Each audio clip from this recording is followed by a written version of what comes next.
Pastora says. So, this is a very good morning. 'Di ba? Kasi ang daming nangyari, no, these past few weeks, and I'm so happy kasi today is inauguration or opening ng Pagray Antipolo Church. 'Di ba? So lumipat na po ng mas malaking building yung ating MC sa Pagray. Lumipat po sila sa Antipolo. At kung mapapansin niyo po, iilan lang po yung mga pastor na nandito, si Pastor Orly po. Dahil po si Pastora Ces at saka si Pastor Bossing at saka yung ibang mga pastor ay nandoon po para po mag-celebrate with them. Amen? And another thing, pinagpapasalamat ko rin, no, this past week ng September 10 ay nag-celebrate ng 11th birthday yung aking bunso, si Miggy. So 11 years old na siya. Kanina nga sabi ko kay Blax, tawagin mo para magpatotoo dito. Kaya lang parang nahihiya po yata. So ang daming nangyari nung nakaraang linggo. I would describe it as crazy. 'Di ba? Kung ano yung napapanood natin sa mga feed natin ngayon, ano ba ang mga lumalabas sa feed nyo ngayon? Ako, yung mga hearing, no? Grabe, ang gulo-gulo. 'Di ba? Isa pa 'yon, si Charlie Kirk. Pero yung sa Senado, it just nai-impress lang sa puso ko na kailangan talaga ng bansa natin ang prayer. 'Di ba? Sa dami ng nangyayari, sa dami ng korupsyon, 'di ba? Hindi mo naman maituro kung sino talaga. Pero ang alam mo lang may korupsyon na nangyayari. At this is a national problem. Kasi apektado po tayong lahat, 'di ba? Ano po ang magagawa natin? Magrarally ba tayo? Magwe-welga ba tayo? Magre-revolution ba tayo? Kapatid, wag. Manalangin tayo. Itaas natin sa Panginoong Diyos ang ating bansa. Amen po ba? So isa pa yung nangyari din, September 10, hindi ko na talaga makakalimutan, namatay si Charlie Kirk, di ba? Kilala niyo ba si Charlie Kirk? Ako personally, hindi ko naman talaga siya kilala or wala naman.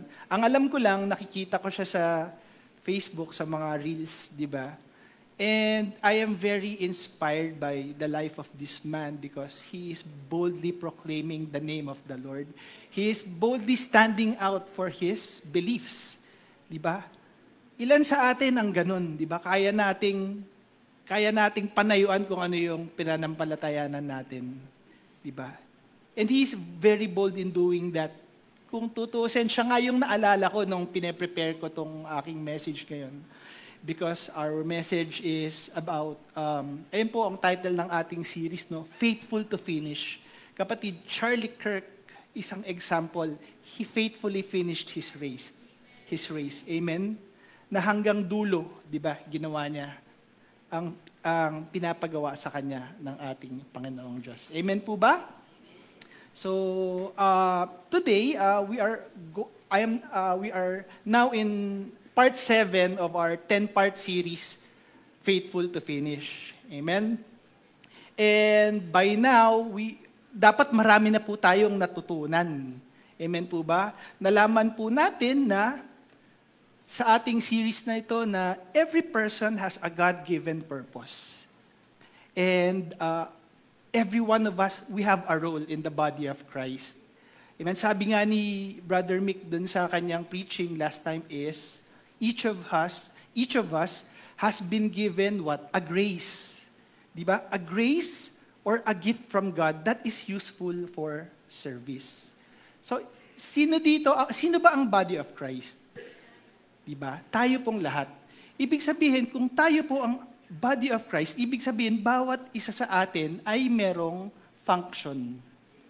Ibig sabihin, bawat sa atin ay pinagkalooban ng isang gift or ng grace to serve, diba, in the church. Hindi po tayo pupunta sa church para maupo lang at makinig. Dapat, ang body of Christ, each of us has a function. Amen? Sabi dito, the sooner you discover that purpose and the sooner you align yourself with the will of God, the better. Amen? Kasi yan naman talaga ang reason kung bakit tayo nabubuhay. That really is our purpose, di ba? to function in the body of Christ. Alam niyo mga kapatid, after Jesus' resurrection, bago siya ascend sa heaven, may binigay siya sa atin. Ano ang binigay niya sa atin? He gave us the Great Commission. Amen po ba? Alam naman po natin ang Great Commission, di ba po? The Great Commission is to spread the gospel and make disciples. Amen po ba? But you know what mga kapatid, as I was preparing this message, na-realize ko lang, hindi naman natin kayang gawin yun mag-isa. Di ba? Hindi natin kayang gawin ang Great Commission mag-isa unless ibinigay sa iyo ng Panginoon lahat ng spiritual gifts. Ikaw na. Di ba? Binigay, kaya mo na yon, di ba? Pero ang point ko lang dito, each of us has been given a specific gift to function in the body. Kaya ibig sabihin, for you to be able to serve, you have to be planted in a church. Di ba? Para collectively, you can function as one body. Who is the head? Jesus Christ. Hindi po ang pastor. Because the pastor is also a worker. The pastor is also a servant. Ang head po ng body of Christ is Jesus Christ. Amen po ba? Kunyari, isang araw, sinasabi ko nga, bawat isa sa atin, binigyan ng grace or gift, di ba? Isang araw, ang Panginoon nagpasabog, nagpaulan ng mga gifts, di ba? Ang nasalo mo lang, kapatid, kagandahan o kaya kagwapuhan. Di ba? Lord, anong gagawin ko? Nagpaulan ka ng mga gifts, pero ang kaya ko lang iambag kagandahan or kagwapuhan. Di ba? Hindi nyo ba naitatanong yun? Sino dito nagtatanong nun, Lord? Kaya ko lang iambag kagwapuhan eh. Paano gagawin? Pwede kapatid, magpagamit ka pa rin sa Panginoon. Di ba? Kung kagandahan lang ang kaya mong may iambag sa church, kapatid, mag-usher ka. Di ba? Lahat ng bisita, lahat ng mga newcomers, i-welcome mo. I assure you, kapatid, babalik yan. At magdadala pa yan ng bisita. Mag-i-invite pa yan, di ba? Okay. O kaya ano pa pwede mong gawin kung kagandahan lang ang pwede mong iambag or kagapuhan? Di mag-distribute ka ng mga tracts. Di ba? Sigurado ko, brother, kahit hindi nila alam kung ano yung binibigay mo, tatanggapin nila yon. Di ba? Ano ang point ko dito, di ba? Pwede kang magamit ng Panginoon kung gusto mo talagang magpagamit, di ba? Because, mga kapatid, sabi ni kung naaalala niyo yung sinabi ni Pastor Mabel nung preach about this, sabi niya, our time on earth is very limited. It is very short. Amen? Even if you live up to 100, maigsi pa rin yan compared to eternity. And you know what, mga kapatid? We don't really know what's gonna happen tomorrow. Di ba? Kahit sabihin mo, healthy ka, kahit sabihin mo, lagi kang nagpapa-check up, wala kang sakit, you don't know what tomorrow brings. Di ba? Alam nyo ba, sa statistics, every second, two persons die.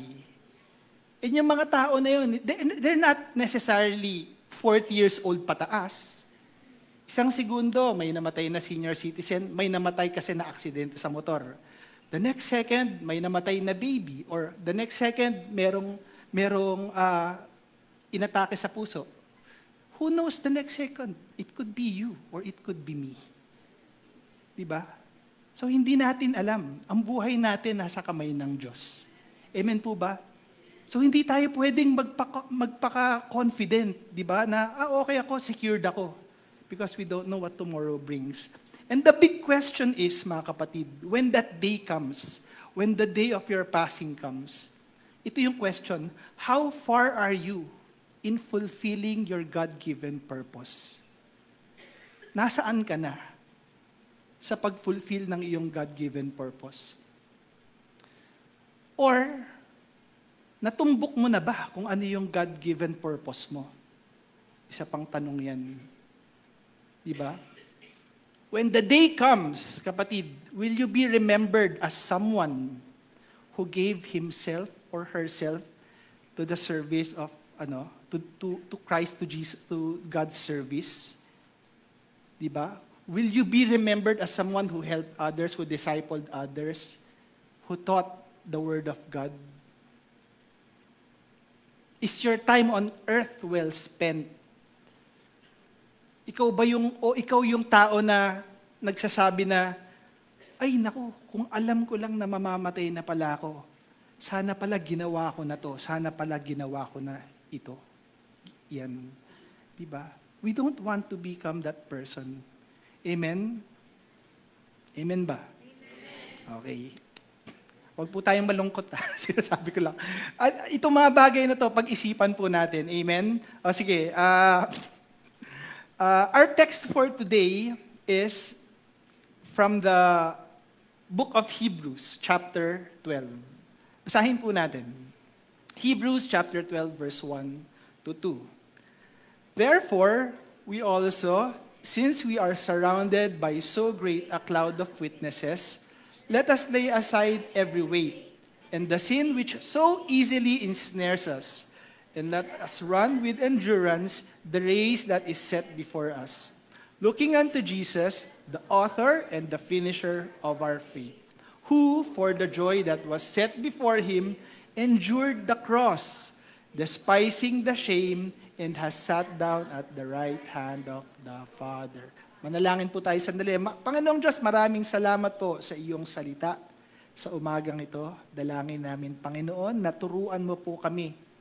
Lord, salamat po sa wisdom, salamat po sa revelation na ibibigay mo sa amin sa oras na ito. Gamitin mo po, Panginoon, ang iyong lingkod upang sabihin ng Panginoon ang mensahe na gusto mong ipahatid sa iyong mga anak, Lord God. Salamat po, Panginoon. In Jesus' name we pray. Amen. Okay, nabasa po natin. In this passage, ito na, I think na banggit nabasa na rin natin to nung mga nakaraang linggo. But in this passage, sinasabi that we the believers are portrayed as athletes. Di ba? Athletes being cheered on by rows and rows of spectators. Ito yung mga witnesses. Alam naman po natin kung sino yung mga witnesses, di ba? Sila po yung they are the ones who ran their race and faithfully finished. Sina Abraham, di ba? Sina Sarah, sina Noah. They are, their testimony lives on, di ba? And they should be an encouragement to us we are now currently running our own race. Diba? Sabi dito, the race is our Christian life. And ano ba yung race na sinasabi nito? Is it a sprint or is it a marathon? Sabi kasi niya, it is an endurance race. So, parang maiko-compare natin siya sa isang marathon. Kasi ang isang sprint, di ba, parang isang mabilis na, takbo lang yan na nasa flat ground. As compared to a marathon na you really have to train for it, mahaba siya.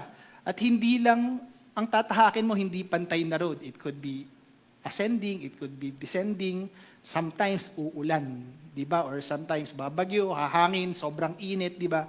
Ang sinasabi ko lang, that Christian life is like this. Hindi easy, di ba? Marami tayong pwedeng pagdaanan. Amen?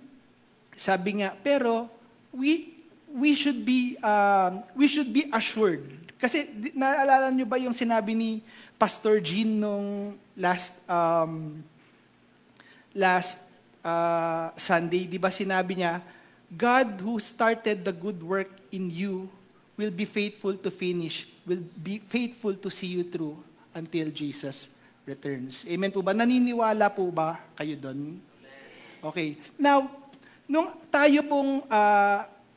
tayo po ay nag-aaral ng mga nakaraan, para po ang ating pinagfofokusan is ministry. Amen po ba? Running your race is serving, di ba? Parang gamitin mo ang iyong skill, gamitin mo ang iyong ability to function sa church, di ba? Para makapag-abot kayo ng lost. Amen? But this morning, I want to touch on the other aspect nung running your race. Because I believe running your race involves two things. First is your ministry. It is your service. Okay? And the other part is your spiritual growth. Your spiritual maturity. And kapatid, one cannot exist without the other. 'Di ba? Ang pag-run ng race mo ay hindi lang tungkol sa ministry, tungkol sa service. Ang pag-run ng race mo is also about what? Your spiritual maturity, your spiritual growth.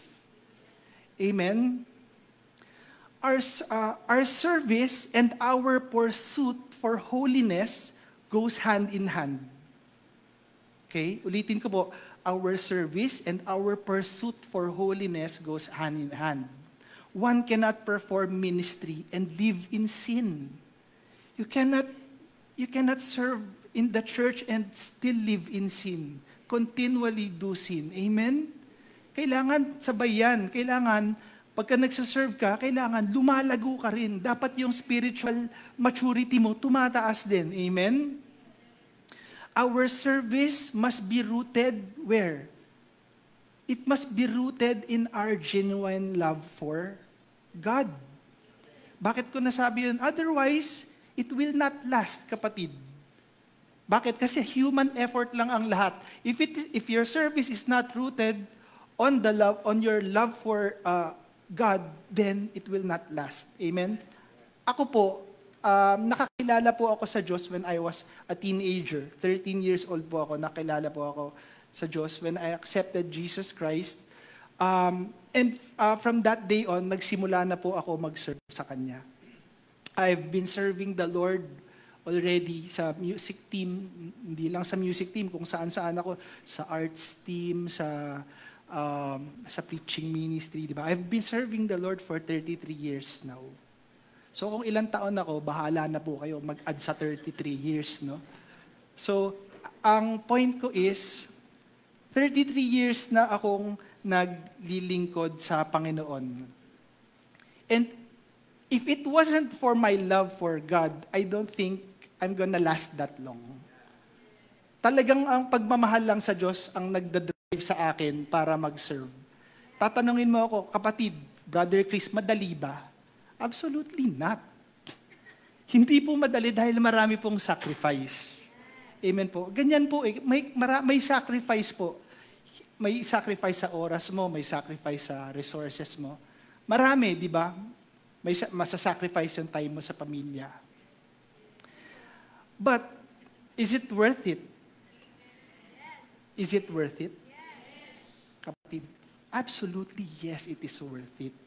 I wouldn't even think twice na sabihin sa inyo, and sinasabi ko sa inyo right now, that it is the best decision that I have made in my life.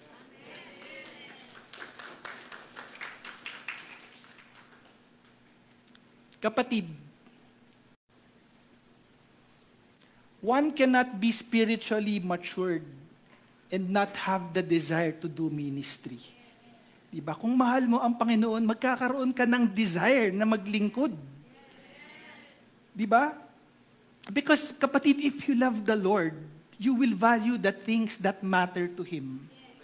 And what are the things that matter to the Lord? The lost. Amen? Kung mahal mo ang Panginoon, you will value the lost. If you truly love the Lord, then you obey Him. Amen? You do not delay. You do not procrastinate. Amen? Iwanan mo yung ginagawa mo, kapatid. Leave it aside and follow the Lord.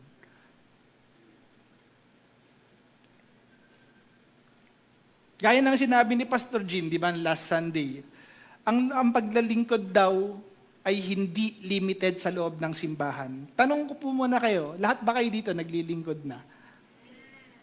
Okay, I hope lahat tayo po ay naglilingkod na, no?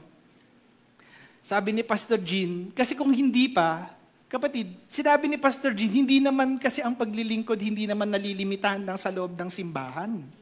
Di ba hindi lang yung magsasama ka sa worship team or hindi lang sa preaching ministry or hindi lang sa intercession. Kapatid, pwede kang magpagamit, pwede kang gamitin ng Panginoon kahit nasa office ka, nasa workplace ka, kahit nasa school ka or nasa community ka, di ba? Anong kailangan mong gawin? Kapatid, ito sinasabi ko sa inyo, you don't have to be good at, hindi mo kailangan maging magaling magsalita para mag-preach. Ano ibig kong sabihin? Kapatid, yung buhay mo lang, if you have a good testimony, your life will speak for itself. Amen? So kung nasa workplace ka, ano ang kailangan mong gawin? Diba? Huwag kang magpapalate. Diba? Gawin mo ng tama yung trabaho mo. Diba? Galingan mo. Paano pag binigay sa'yo lahat ng trabaho? Ginalingan mo masyado diba? Di manghingi ka ng increase, diba? Pero ang sinasabi ko lang, mga kapatid, o kaya pag nasa trabaho ka, huwag kang magtatapak ng ibang tao para sa sarili mong gain.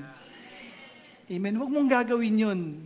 Pero gawin mo ang tama, kapatid, kung kahit nasaan ka. Kung nasa school ka, galingan mo sa school. Huwag kang sisip-sip sa teacher mo. Diba? Pero bakit mo ginagawa ito? Diba? Hindi para magpalakas kung sino man. You're doing this because you want to be a testimony. You want your life to be a testimony for all to see na ganyan ang anak ng Diyos. Ang tao na naglilingkod at nagmamahal sa Diyos ay may integrity. Diba? Ay responsable. Diba? Amen po ba? Ganyan po ang anak ng Diyos. Yan po dapat ang ipakita natin sa ating mga kasamaan sa trabaho. Amen? Okay. Ito yung isang malaking tanong. Are you running your race right now? Okay. Sino dito yung nagra-run na ng race? Itaas po ang kamay. Yan. Yung hindi sigurado. Okay. Yung hindi sigurado, wag niyong itaas yung kamay niyo. O, ibig sabihin lahat kayo, hindi kayo sigurado kung you are running your race na. How will I know, kapatid? Brother Chris, paano ko ba malalaman if I'm already running your race? Or I'm running my race? Or if I have started running my race. Okay? Kapatid, your race started, it began when you accepted Jesus Christ as your Lord and Savior. Amen po ba? Ito po yung sinasabi sa atin ng Philippians 1 verse 6. Basahin po natin. Sabi po sa Philippians 1 verse 6, being confident of this, that he who began a good work in you will carry it on to completion until the day of Christ Jesus. God begins His good work in us at the time of our salvation. Amen po ba? When you got born again, nung nakilala mo po ang Panginoong Diyos, He initiated a process of transformation in you. So nung tinanggap mo yung Panginoong Diyos, di ba, as your Savior, initially meron ng proseso ng transformation na nangyayari sa puso mo.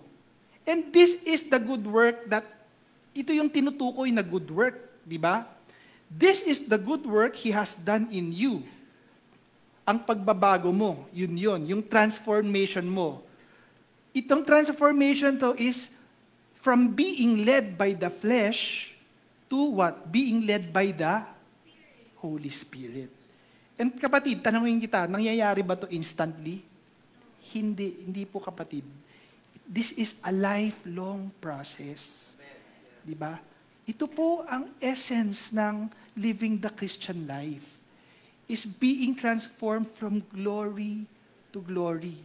From being led by the flesh to being led by the Holy Spirit. It is important for us to understand, mga kapatid, that every believer, sino dito ang mga believer? Taas ang kamay. Yan, each one of you, kapatid, once you accepted Jesus Christ, there is a process of sanctification. Alam niyo po ba ang sanctification? Sanctification is a process of being holy.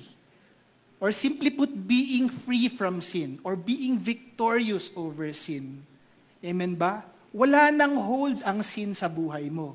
Yan po ang sanctification. And you know what? As Christians, meron tayong pinagdadaanan na stages of sanctification. There are 3 stages of sanctification in a believer's life. Ano po ba yon? Number 1, the first stage of sanctification is positional sanctification. Ito po yung justification. Ang positional sanctification is, we enter this stage when we accept Jesus as our Savior. Diba? Nung tinanggap po natin si Jesus as our Savior, we are declared righteous right away. Diba? At this stage, kung mamatay ka sa stage na to, sigurado pupunta ka sa heaven. Okay? Bakit? Kasi pagka nakita ka ng Diyos Ama, hindi ka niya titingnan as who you are. Pero ang nakikita niya sa'yo, si Jesus Christ. Yung righteousness ni Jesus Christ ang nakikita, hindi yung mga ginawa mo. Saan natin nakita to? Itong event na to, na yung instantly napunta siya. Di ba si Demas? Di ba nung pinako si Jesus sa cross, merong isang magnanakaw na nagtiwala. Di ba sinabi niya, naniniwala siya. And instantly, at that moment, sinabi ni Jesus, ngayon din isasama kita sa paraiso. Amen? Yan po yun. We are not completely holy. But because of our union with Christ, we are legally made holy. Amen? At this stage, we are delivered from the penalty of sin. Amen? O, yan na yun. Yan yung positional sanctification. The next stage is progressive sanctification or tinatawag nating experiential sanctification. Most of us, nandito po tayo sa stage na to. Di ba?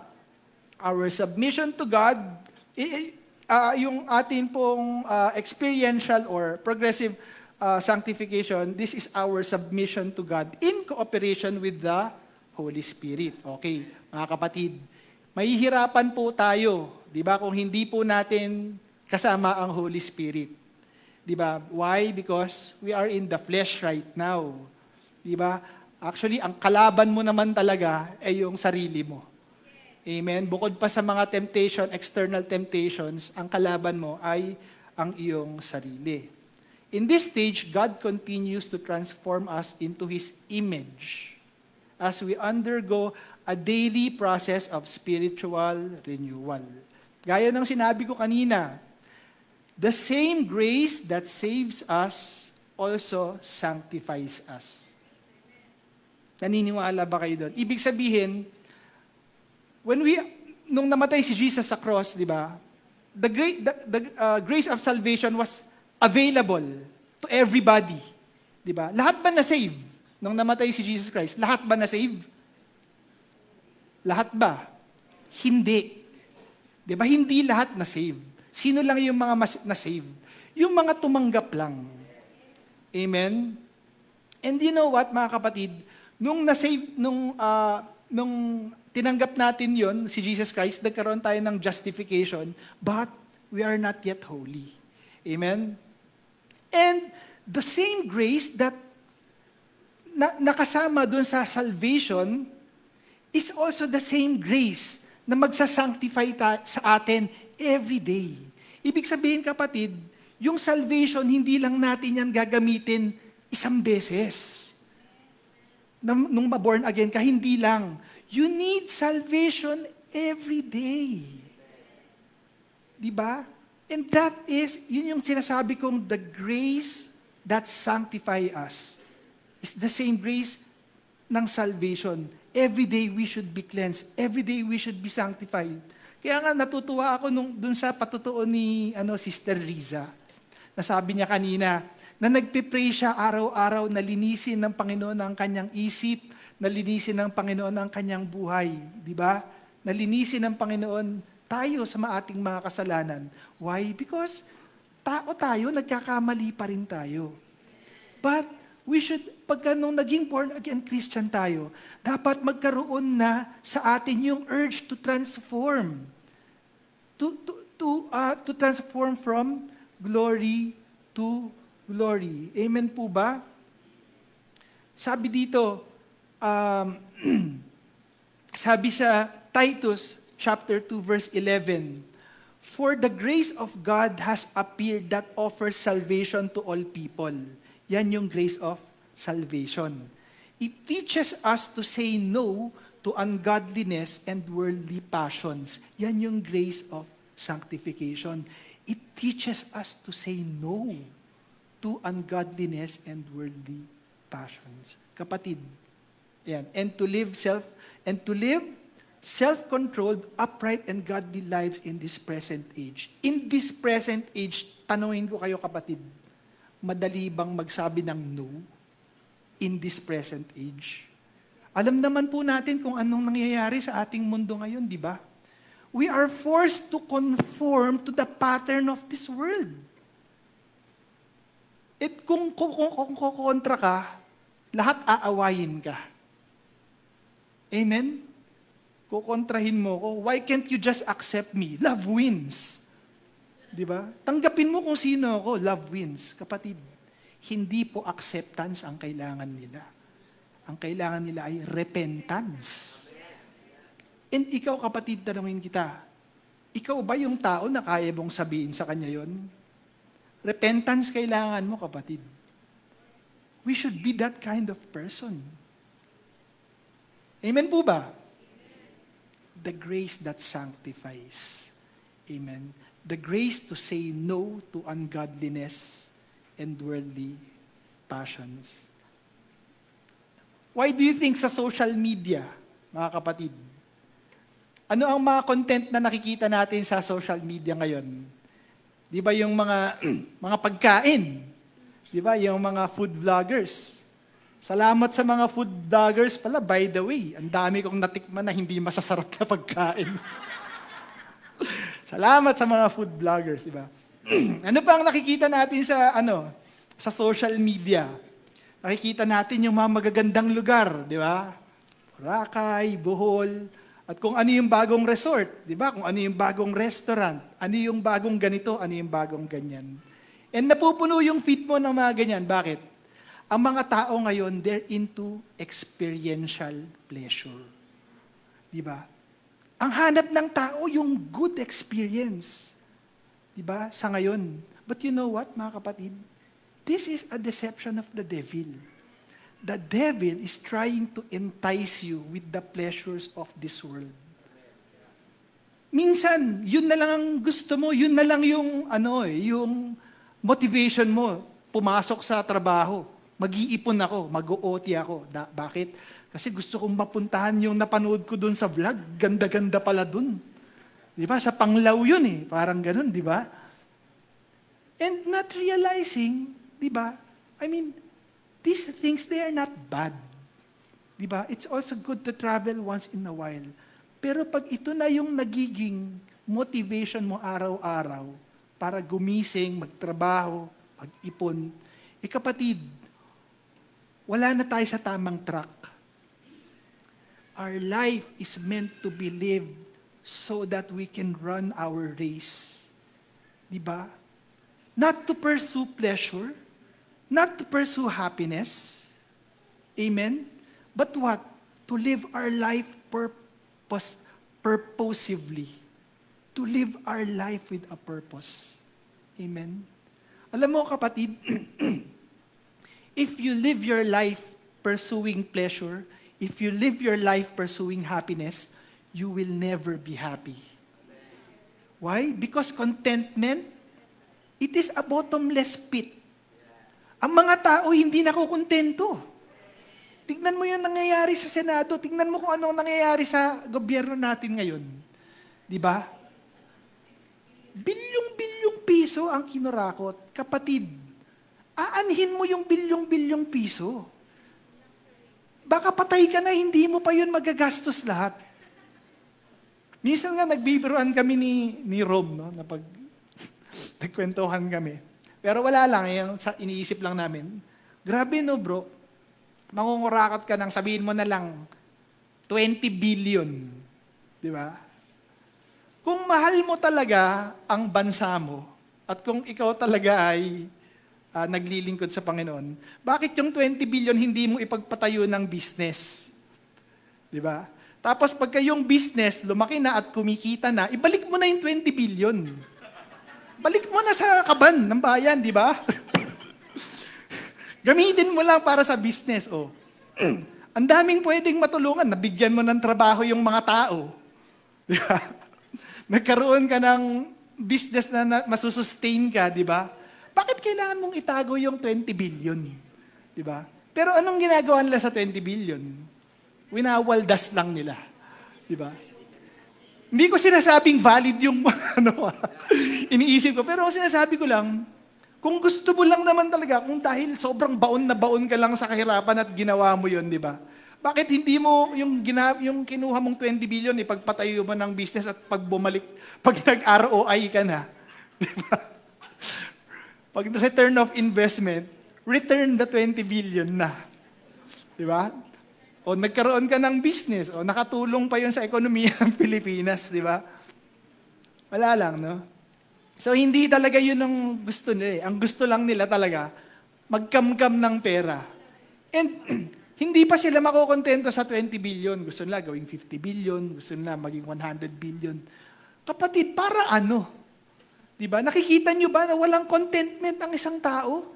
Kung ang pinopursue lang nila ay pleasure, kung pinopursue lang nila happiness, ikumpara mo sa if you're living your life purposively. Gigising ka kasi may Bible study kami mamaya, meron kaming bisita, meron kaming bagong member. Diba? Or gigising ka, meron tayong outreach sa ganito, meron tayong outreach sa ganyan. Outing, mako, pleasure yan eh. Diba? Outing. Paminsan-minsan okay yan, di ba? Gaya nga sabi ko, hindi naman masama mag-outing, di ba? Huwag lang puro outing, tsaka puro kain, di ba? Masama din po yun, gluttony yan. Pero ang sinasabi ko lang, kapatid, if you live your life purposively, there is joy. There is joy in seeing these people that you love accept the Savior.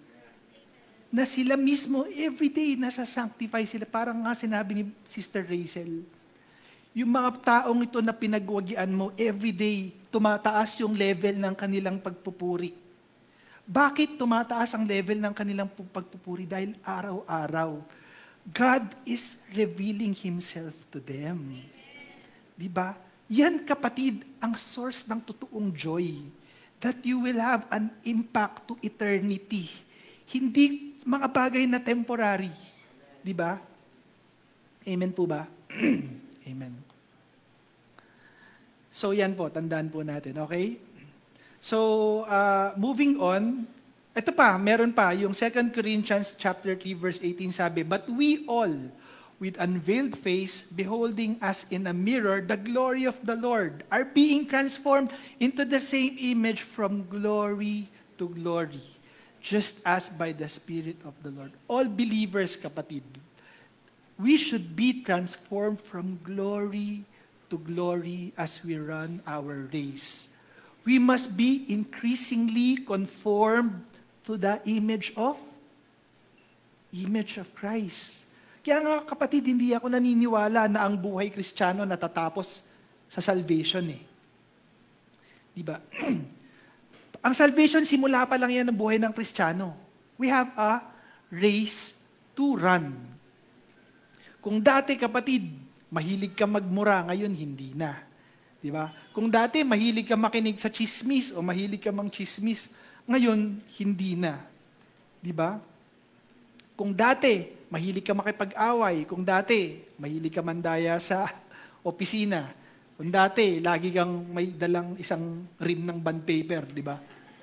Ngayon, hindi ka na ganun dahil binago na ng, ballpen na lang. So kung dati, kung isang rim ng bond paper, ngayon ballpen na lang. Tapos from glory to glory, tapos susunod eraser na lang. Hanggang sa thumbtacks na lang. Hanggang sa wala na. Okay na lang din yun. At least nag-i-improve ka, di ba?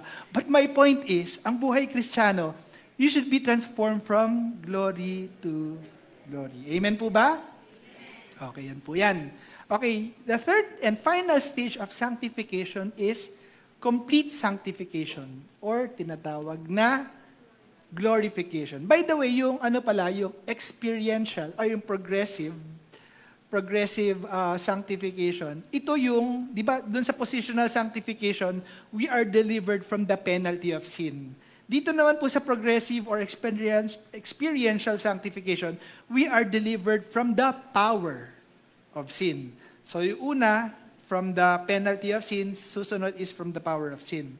Number 3, yung ultimate sanctification, this is the day of Jesus' return. Amen? When we are transformed into our glorified bodies. Ito po yung believers will be made completely like Christ, experiencing freedom from the very presence of sin. In this stage, we are delivered completely from the presence of sin. So number 1, we are delivered from the penalty of sin. Sunod, we are delivered from the power of sin. And finally, we are delivered from the presence of sin. Our race, mga kapatid, is a lifelong process of sanctification. And one day, di ba, pagdating ni Jesus Christ, we will be conformed into His image and we will have glorified bodies, gaya ni Jesus Christ, di ba? Tingnan nyo, kapatid, di ba si Jesus siya mismo merong cross na dinala. Amen po ba? Yung race ni Jesus came to an end. Kailan natapos yung race ni Jesus? Sige nga. Clue, yung sinabi niya, it is finished. Yun. Kailan yun? Nung namatay siya sa cross. Amen po ba? Nung namatay siya sa cross, sinabi ni Jesus Christ, it is finished. Ito yung katapusan. Nakompleto yung race ni Jesus. Nakompleto niya to faithfully. Amen po ba? But, is this the completion of God's plan? No. Kailan nakompleto yung plan ni God? God's plan was completed in the resurrection of Jesus Christ. Amen po ba? Ano ang sinasabi sa atin nito, mga kapatid? Nitong illustration na to. Okay. Jesus did His part. He ran His race. Namatay siya sa krus. It is finished. Pero yung plano ni God, what is the plan of God? Is to redeem mankind. Amen? Ibalik niya ang mankind, di ba? Natapos yung kanyang plano nung nag-resurrect si Jesus Christ. Ano ang illustration na sinasabi ko dito? Kapatid, sa buhay ng tao, may plano ang Diyos. May plan siya. Ikaw, sa tingin mo ba, ang plano ng Diyos magaganap yon kung hindi mo tinapos yung race mo? Ibig sabihin, para ang will ni God, na Father, will be complete and will come to pass, you should run your race. Di ba? Kasi kasama ka dun sa completion ni will ni God. Paano pag hindi ko talaga sinunod? Kapatid, God is all-powerful. Maghahanap siya ng gagawa nun. Diba? Matutuloy pa rin yung will niya, yun nga lang, hindi na ikaw. Hindi na ikaw yung tatapos nun. Pero sinasabi ko, that's why, can you see how important everybody's race is? Lalo na sa body of Christ. You have to do your part kung gusto mo na mangyari or maganap ang will ng Panginoong Diyos. Amen po ba? Ano pa ang will ng Panginoong Diyos sa buhay mo? Ang will ba ng Panginoon ay ma-save yung household mo? Ang will ba ng Panginoon ay maabot yung mga kamag-anak mo, yung mga kaibigan mo? Will ba niya yun? Of course. Pero paano yun mangyayari kung hindi ka gagalaw, kapatid? Amen po ba? So you play a very big role, very big part in God's plan. Amen? So na-appreciate nyo ba na bakit kailangan natin takbuhin yung ating race? Why we need to finish our race? Amen? Okay, so much of that. Punta po tayo sa, balik po tayo sa ating key verse, no? Basahin po natin Hebrews chapter 12 verse 1. Therefore, we also, since we are surrounded by so great a cloud of witnesses, Let us lay aside every weight and the sin which so easily ensnares us, and let us run with endurance the race that is set before us. In order to run the endurance race, ano daw kailangan gawin? We should lay aside every weight and sin which entangles us. Anything that stunts or stops your spiritual growth, di ba? Sinasabi ko to sa konteksto na spiritual growth. Anything that stunts or stops your spiritual growth, we shall get rid of it. Iwanan mo, drop it, kapatid. Amen? Get rid of it completely. Amen? Kapatid, kung nandito ka sa church, 20 years ka nang nag-a-attend, iba-ibang Bible study teacher na yung pinagdaanan mo. Di ba? Naging Bible study teacher na yung anak nung nagba-Bible study sa'yo, no? And baby, hanggang ngayon, kapatid, baby Christian ka pa din. Konti pa din yung alam mong verse, iilan lang, dadalawa lang, di ba? John 3:16 lang at saka Jesus wept. Yun pa rin yung alam mo hanggang ngayon, di ba? Tapos pag pinagpipray ka, kapatid, nagiging paniki ka. Ba't ako? Di ba? Mag-pray ka nga, brother, ba't ako? Naging paniki ka, di ba? Kapatid, this is a sign that your spiritual growth has stopped. Na-stunt siya. Isipin mo, 20 years ka na nag-attend ng church. Pero pareho pa rin, wala man lang transformation from glory to glory. Wala man lang nadagdag sa faith mo, di ba? Ito, kapatid, two things. Weight and sin. Amen?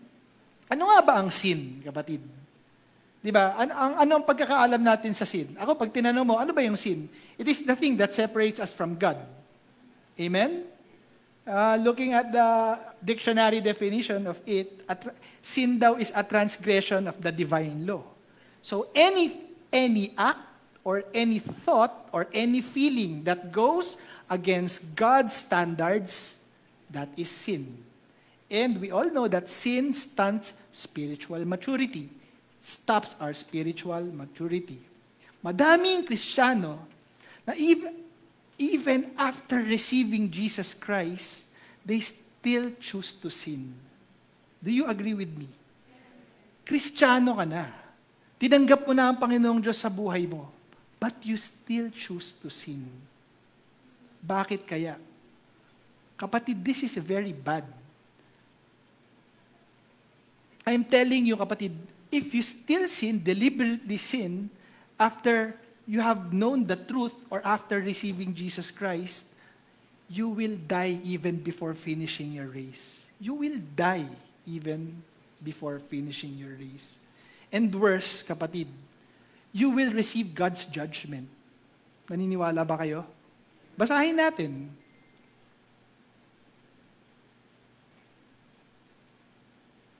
Tingnan niyo po yung Hebrews chapter 10, verse 26 to 27. Basahin po. Ready, go.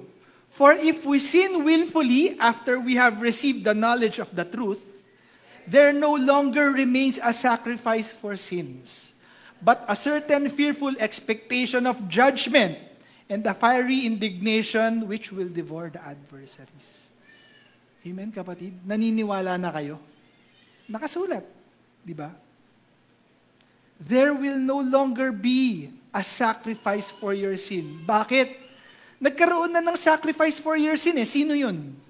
Si Jesus Christ. But you still choose to sin.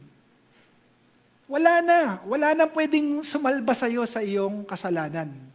Kasi nireject mo na nga si Jesus Christ na siya lang, tanging siya lang, makakapag-pardon sa'yo sa sin mo. Amen ba? Kapatid, sin leads to self-destruction. Do you believe that? When you sin, you are damaging your relationship to God. When you sin, you are leading yourself to physical, emotional, and spiritual ruin. Kumbaga, self-inflicted damage. Diba? Parang Dinedestroy mo yung sarili mo. Yes, we as Christians, we will suffer naman talaga. Diba? But not from the curse of sin. We should suffer, we should be persecuted because we are defending our faith. Not because of self-inflicted damage because of sin. Amen? And self-inflicted damage, when you suffer that kind of damage, it doesn't benefit anyone.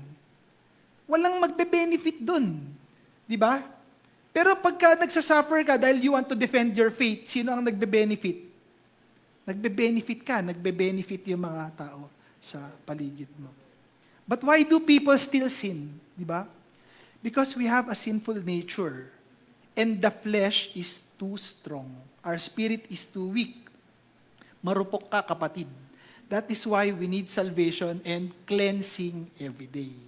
That's why, mga kapatid, you need to surround yourself with people who have strong faith. Diba? Huwag po tayong makontento sa fellowship natin every Sunday lang. Diba? Hindi po tayo lalago sa ating fellowship every Sunday lang. Diba? Kailangan po natin ng constant fellowship with the brothers, constant fellowship with the sisters. Kaya kapatid, kung ngayon wala ka pa ring small group or wala ka pa ring Bible study, kapatid, I encourage you to join.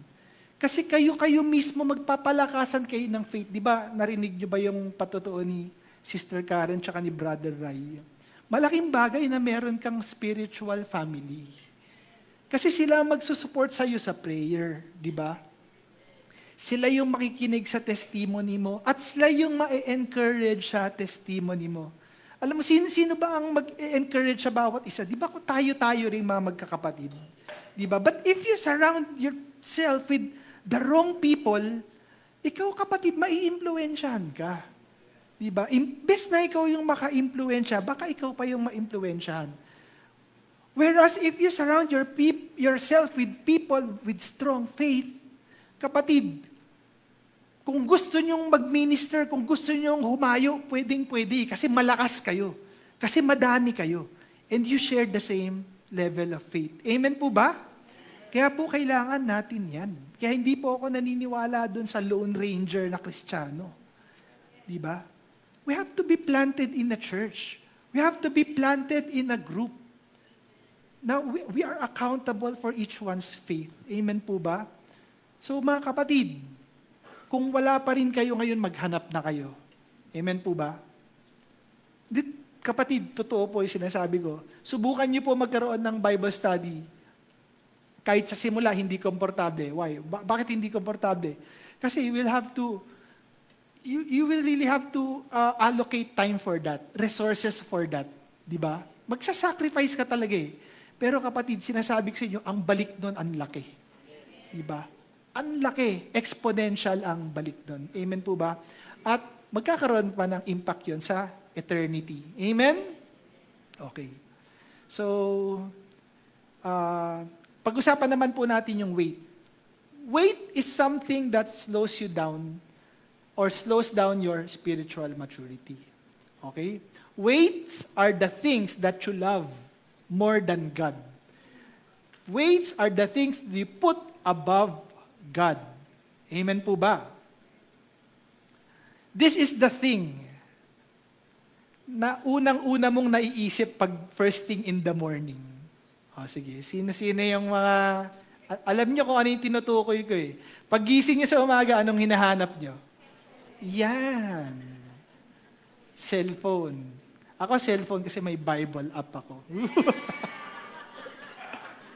Andun kasi yung yung mga plans and devotion. Di ba? So kapatid, bro, Chris, what are the weights in your life? Kapatid, hindi ko alam, hindi ko masasabi sa inyo. Why? Because this is for you to determine. Unlike sin, sin is sin. Kung ano yung nasa Bible na sin, yun yun, di ba? Pero yung weight, hindi pareho. Di ba? What might be a weight for me, might not be a weight for you. Di ba? Bakit? Kasi meron tayong iba-ibang bagay na binavalue. Maaring binavalue mo yung trabaho mo, maaring binavalue naman ng isa, yung pamilya niya. Okay? Maaring yung binavalue ng isa, material na bagay.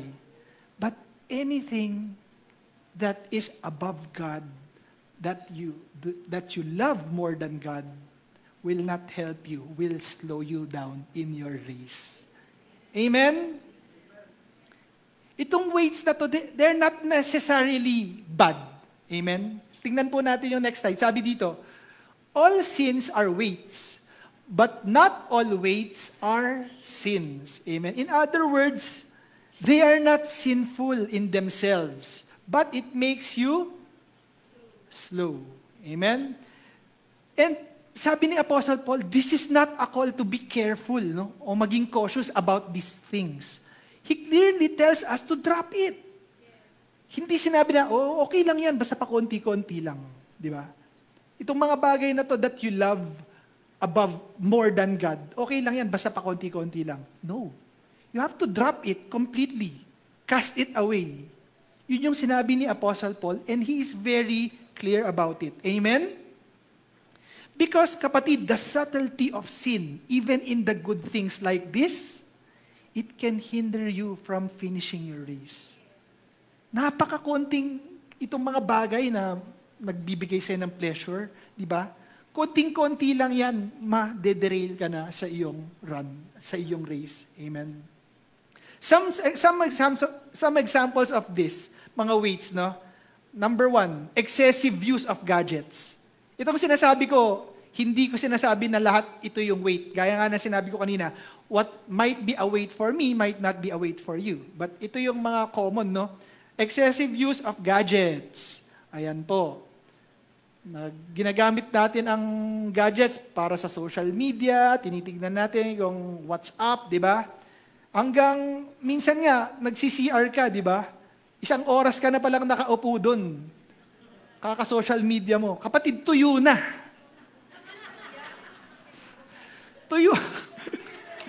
Tuyo na, nakaupo ka pa rin dyan, kapatid, di ba? Pag hinugasan mo, matigas na. Pero ang sinasabi ko lang, you're spending too much time on that. Di ba? Ano pa, ginagamit natin yung ating gadgets, pag-gaming. Nako, problema ng mga bata yan. Puro gaming, 3 oras nag-gaming. Pagbasahin mo ng libro ng 30 minutes, nagre-reklamo. Kaya mo naman palang maging focus ng 3 hours, bakit hindi mo kayang maging focus magbasa ng 30 minutes? Di ba? Ano pa? Binge watching, yung mga Netflix na yan.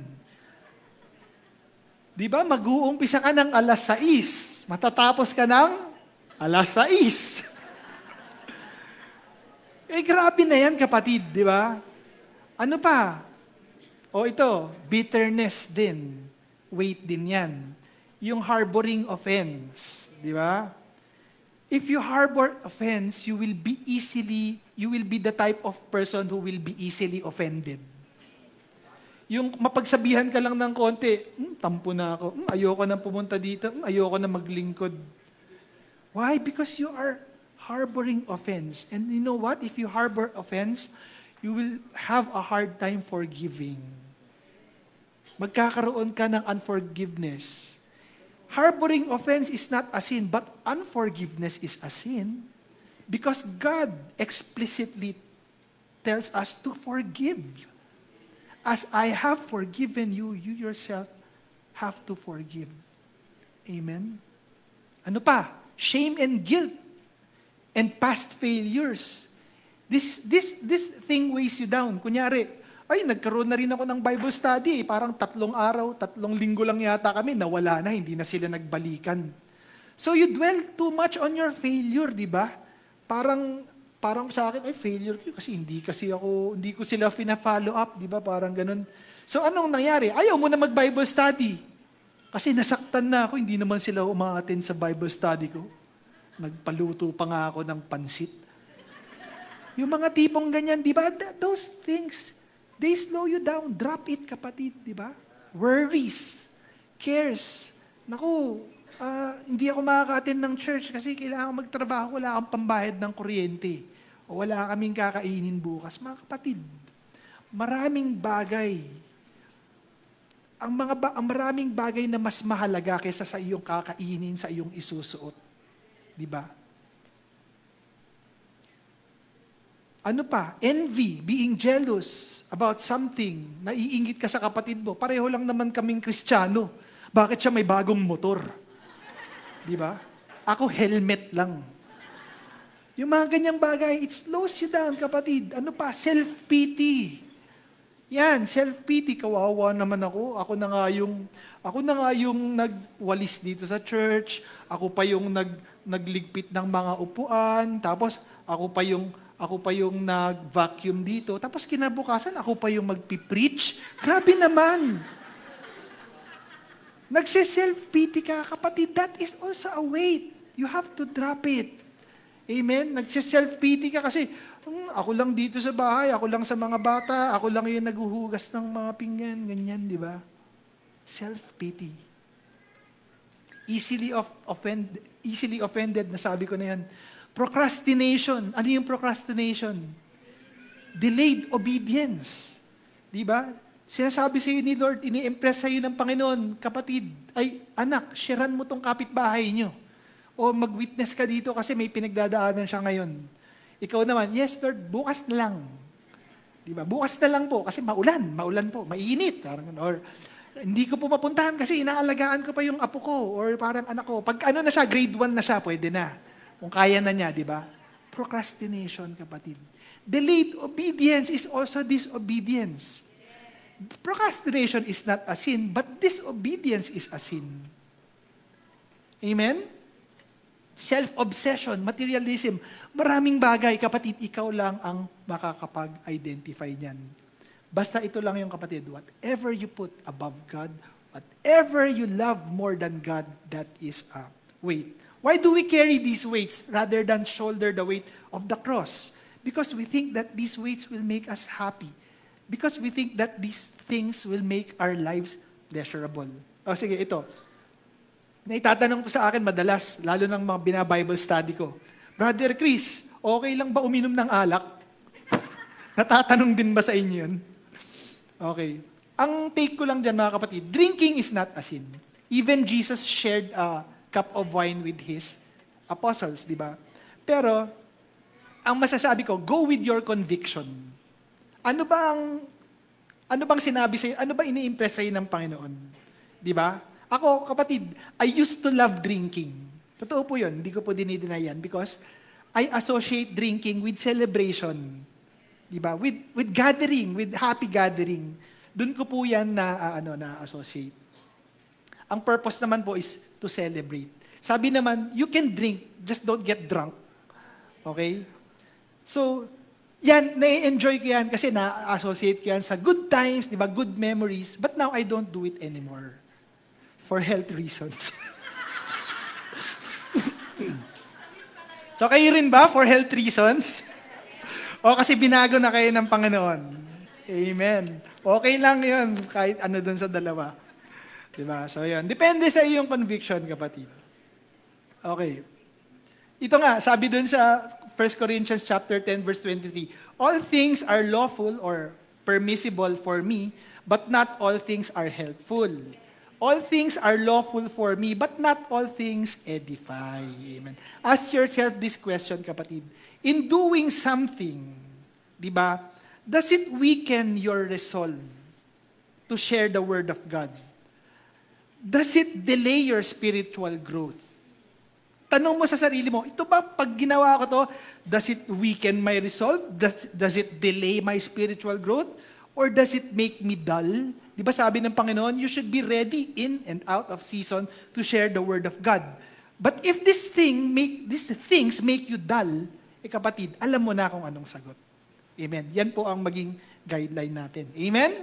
Okay, mag-11 na pala. Sorry po.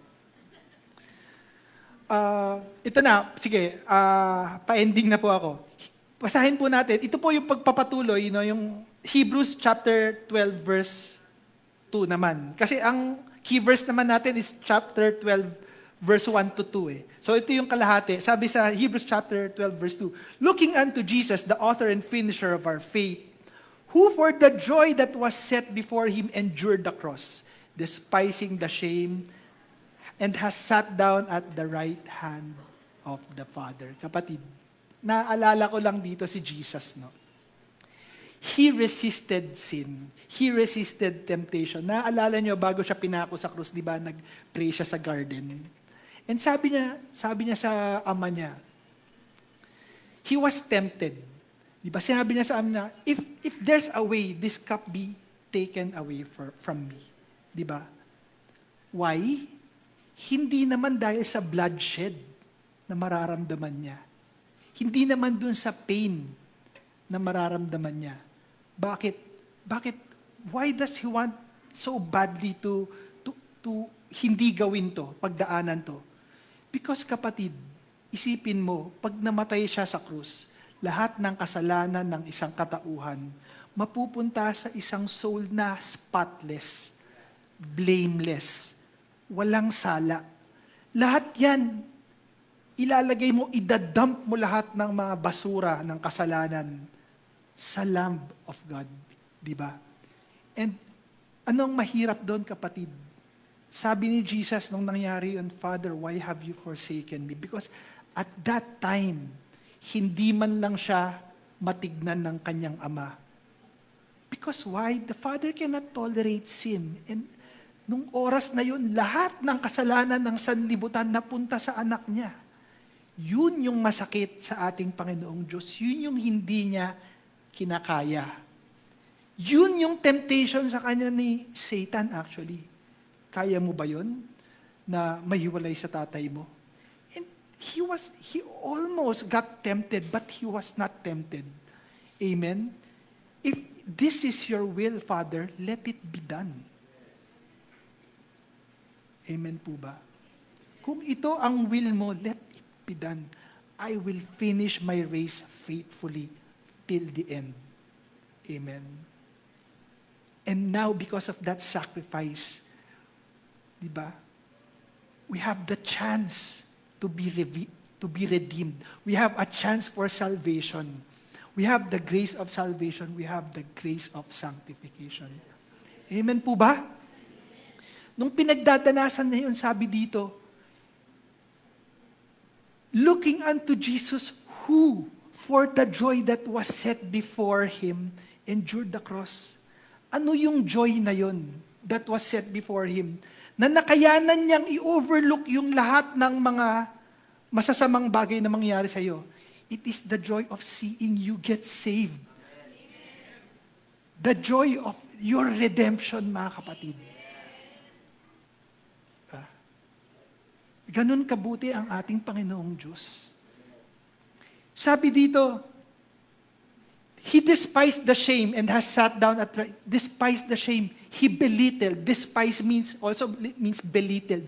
Minaliit niya yung shame. He is God. He is man. But He belittled shame. Isipin mo ang Diyos anak will be subject to shame. Minaliit niya yun, di ba? Humility, kapatid. Di ba? Why? Because He was after the joy of seeing you be saved. Or at least the chance for each one of you to be saved. Hindi pa nga lahat kayo, hindi pa nga sigurado kung lahat kayo, but the chance, a way out for you to get saved, to be redeemed. Amen po ba? And kung yung bagay na yun, hindi ka pa rin naniniwala na mahal ka ng Panginoon, ewan ko na lang. Di ba? Jesus endured the cross by looking past the pain and the suffering and focusing on the joy that we will enjoy not being lost, judged, and be delighted in becoming a part of His kingdom. Amen po ba? Kapatid, as I end this message, no, ikaw ba, kapatid, are you willing to endure that cross? Ikaw ba yung tao na you will carry the cross because gusto mong makita yung joy na after you endure this, makikita mo, makakapag-share ka ng, may share mo ang Panginoon and you will give your friends, your family, a chance to be saved. Tanungin ko kayo, kapatid, naniniwala ba kayo na pag namatay kayo ngayon, sa tingin nyo ba, meron kayong madadala? Kahit gaano pa kadaming material na bagay meron kayo, kahit gaano kayo kayaman. Sa tingin nyo ba, pag namatay kayo ngayon, may madadala kayo sa kabilang buhay? Mali kayo, kapatid. May madadala kayo. Yun yung mga kaluluwa na shiniran mo. Yun yung mga kaluluwa na inalagaan mo. Yan yung mga kaluluwa na dinisciple mo. Yan yung mga bagay, yan yung mga tao na madadala mo sa kabilang buhay. Pero wag mo munang silang dalihin pag hindi pa nila oras. Na ano ko lang kasi masyadong sinasabi ko lang sa inyo, madadala mo sila, kapatid. The very reason why you endured your cross is because you are focused on the joy of seeing your family. Makikita mo si nanay mo, makikita mo si tatay mo, makikita mo yung mga anak mo, makikita mo yung mga kaibigan mo na close sa'yo. Di ba? Makikita mo yung boss mo. Gusto mo ba makita yung boss mo? Sa langit. Siyempre, kaluluwa rin yan eh. Di ba? Pero ang sinasabi ko, kapatid, makikita mo sila. And sabi sa Bible, pagka nag-share ka at nakakilala sa iyo, nakakilala sila ang isang tao dahil nag-share ka, yung crown mo sa heaven, parang gem. Gem sila doon. Di ba? So kung gaano kadami yung nadala mo sa Panginoon, ganon kadami yung gems. You know what, kapatid? I don't care about any crowns or any gems. Pagdating ko sa langit, gusto kong makita si nanay. Gusto kong makita si tatay. Gusto kong makita yung aking mga anak. Gusto kong makita yung mga tao na mahal ko, di ba? Sila yung gusto ko. And that alone is enough. Di ba?